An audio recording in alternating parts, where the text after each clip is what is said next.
Hi, this is Matt Lisk, the author of The Burrito Diet, and I wanted to talk to you about the 6 mistakes you are making when trying to lose weight. How do I know you're making these mistakes? Well, I did. And by avoiding these mistakes, you'll ensure that your diet is successful in achieving your goals. The first mistake is trying to do too much too soon. And it's great that you're taking action, but trying to go from that sedentary slob to the super dieter on a Monday morning is just not going to work. It's a surefire way to ensure that you're off your diet by the middle of the week. How do you ease in to your weight loss then? You need to take small steps in making changes to your diet and your exercise plans. As an example, if you typically eat 3 meals a day, you want to start by adding in an afternoon snack. Then you can squeeze in the morning snack. And then finally you get to that 6th meal so that you're eating every 3 to 4 hours. If you drink a lot of soda, if you just cut 1 out per day, in the first week alone you'll save 840 calories. The second mistake that you're making is you're looking for the quick fix. It's not a colon cleanser that you need, and it's not a super fat burner. And how do I know? I spent a lot of money on things that just didn't work. And how do you get past looking for that silver bullet?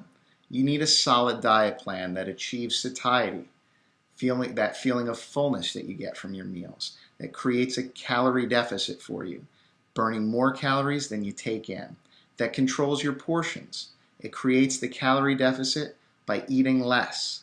It keeps you regular, keeps your digestive system running smoothly, and keeps you hydrated. That's so that you're getting enough water. Now there are supplements that can help, and if you go to burritodiet.com/FLR, there's more info on that. The third mistake is that you're letting others knock you off track. Now my family meant well, but they were not sensitive to the fact that I needed to stay on track with my weight loss efforts. So don't fall victim to the come on just a little bit, or you can start again tomorrow, or the favorite in my family was, hey, Monday is diet day. That's that classic 1 step forward, 2 steps back phenomenon. You need to take control of your weight loss. Let those around you know how critical it is that you lose this weight and what it means to both you and them that you stay on track.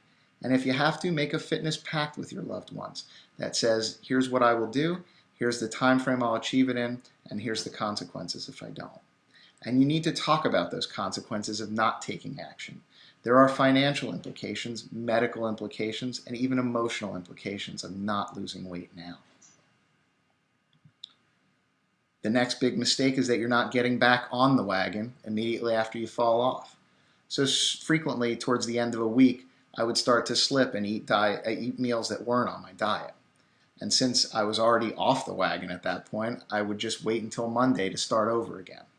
Turns out I wasn't the only one who was doing that, and science has now proven that weekends can wreak havoc on your waistline. You need to get back on that wagon at your next meal. Don't wait until you've done more damage. And don't let the weekends be any different than any other day of the week.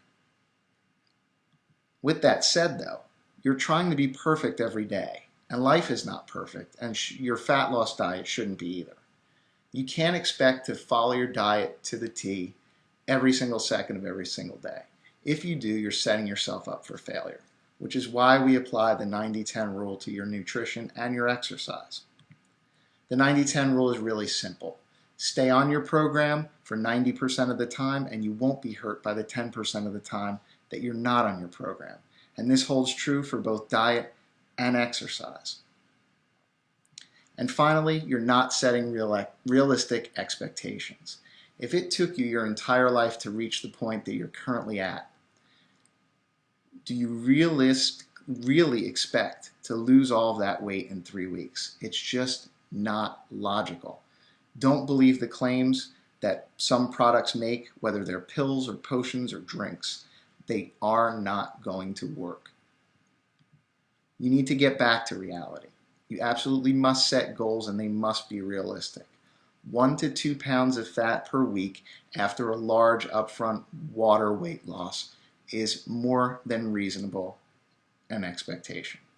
And if you have more weight to lose, you can set your expectations slightly higher, but never approaching that double-digit weight loss expectation per week. For a diet that's going to help you avoid these mistakes, visit burritodiet.com. Thanks.